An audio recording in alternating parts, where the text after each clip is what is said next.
Assalamualaikum warahmatullahi wabarakatuh. Perkenalkan, nama saya Maulana Yusuf dengan NIM 112110453 dari kelas MA2103 Prodi Manajemen Fakultas Ekonomi dan Bisnis angkatan 2021 di Universitas Pelita Bangsa.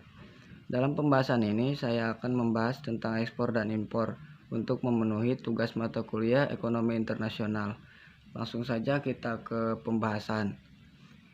Impor dan ekspor merupakan istilah dalam dunia perdagangan internasional. Kegiatan ekspor dan impor sangat mempengaruhi pertumbuhan perekonomian suatu negara. Meski demikian, aktivitas ini tidak bisa dilakukan sembarangan. Untuk mengontrol ekspor dan impor, pemerintah menetapkan regulasi dan tarif. Meski keduanya saling berkaitan, terdapat perbedaan antara ekspor dan impor. Ekspor merujuk pada aktivitas menjual barang atau jasa dari suatu negara ke negara lain, sedangkan impor adalah kebalikannya, yaitu membeli barang atau jasa dari negara lain dan membawanya ke dalam negeri. Lalu, apa pengertian, tujuan, dan contoh ekspor impor di Indonesia? Langsung saja kita bahas. Yang pertama yaitu pengertian impor menurut Peraturan Pemerintah Nomor 10 Tahun 2021. Impor adalah suatu kegiatan memasukkan barang ke dalam daerah pabean. Secara sederhana, impor diartikan sebagai proses pembelian barang untuk masuk ke dalam suatu negara untuk memenuhi kebutuhan domestik, baik untuk industri maupun masyarakat luas. Biasanya, impor dilakukan untuk barang-barang yang tidak bisa diproduksi di dalam negeri. Kemudian, barang yang diimpor akan didistribusikan secara resmi. Keuntungan utama dalam kegiatan impor adalah akses harga barang yang lebih rendah ketimbang produksi di dalam negeri. Yang kedua yaitu pengertian ekspor. Menurut Peraturan Pemerintah Nomor 10 Tahun 2021, ekspor adalah aktivitas mengirim barang keluar dari wilayah pabean. Wilayah pabean Indonesia mencakup daratan, udara, dan perairan, termasuk seluruh zona ekonomi eksklusif (ZEE). Sederhananya, ekspor adalah tindakan menjual barang atau jasa ke negara lain. Proses ini biasanya melibatkan volume besar dan pengawasan lintas batas negara. Aktivitas ekspor akan menghasilkan pemasukan devisa bagi negara tersebut. Selanjutnya ada tujuan impor. Kegiatan impor memiliki tujuan utama dalam memenuhi kebutuhan domestik, tapi impor juga berperan sebagai bentuk kolaborasi antar negara. Berikut ini beberapa tujuan impor. Yang pertama yaitu mengimbangi neraca pembayaran. Impor memiliki peran penting dalam menjaga keseimbangan neraca pembayaran suatu negara. Dengan mengimpor barang dan jasa yang dibutuhkan, negara dapat memastikan bahwa nilai impor seimbang dengan nilai ekspor, yang membantu menghindari defisit dalam neraca pembayaran. Yang kedua yaitu mengurangi pengeluaran devisa.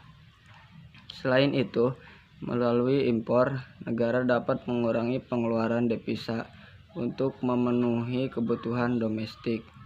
Hal ini berarti negara dapat menjaga cadangan devisa lebih stabil, yang sangat penting untuk menghadapi fluktuasi pasar internasional. Yang ketiga yaitu meningkatkan potensi dan stabilitas suatu negara.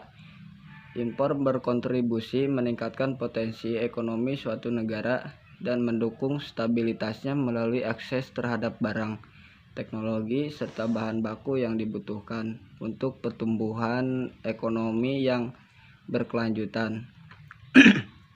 Yang selanjutnya ada tujuan ekspor. Kegiatan ekspor dilakukan dengan beberapa tujuan. Salah satunya untuk mengendalikan harga produk di pasar internasional.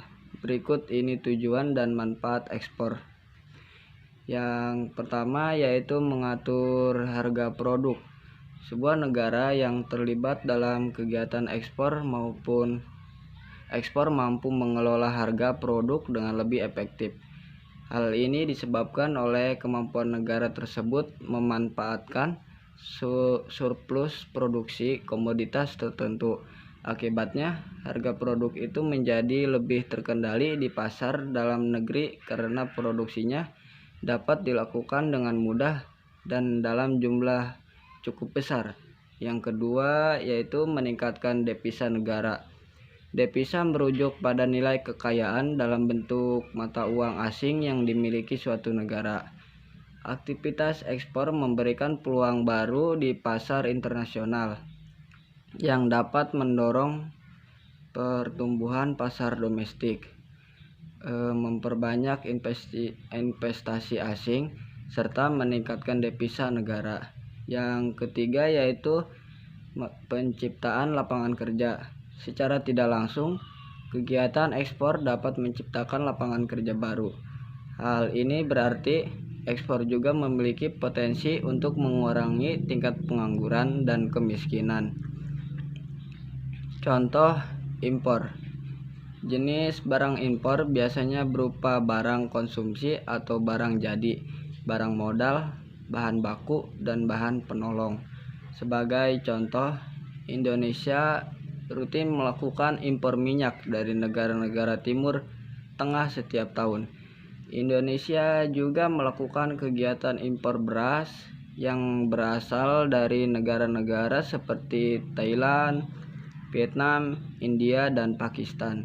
Selain itu, Indonesia mengimpor kendaraan bermotor seperti mobil dan sepeda motor dari produsen di negara lain karena adanya angka permintaan yang tinggi. Contoh ekspor di Indonesia. Terdapat dua kategori kategori utama ekspor, yaitu ekspor migas dan ekspor non-migas. Ekspor migas melibatkan komoditas seperti minyak bumi dan gas alam, sedangkan ekspor non-migas mencakup berbagai hasil pertanian, perkebunan, perhutanan, peternakan, kerajinan, barang industri, dan mineral hasil tambang. Sebagai contoh, Indonesia melakukan kegiatan ekspor kelapa sawit, kopi, dan karet ke berbagai negara seperti Malaysia, Cina, Jepang, Jerman, dan Kanada. Mungkin itu saja yang bisa saya bahas. Kurang lebihnya saya mohon maaf. Wassalamualaikum warahmatullahi wabarakatuh.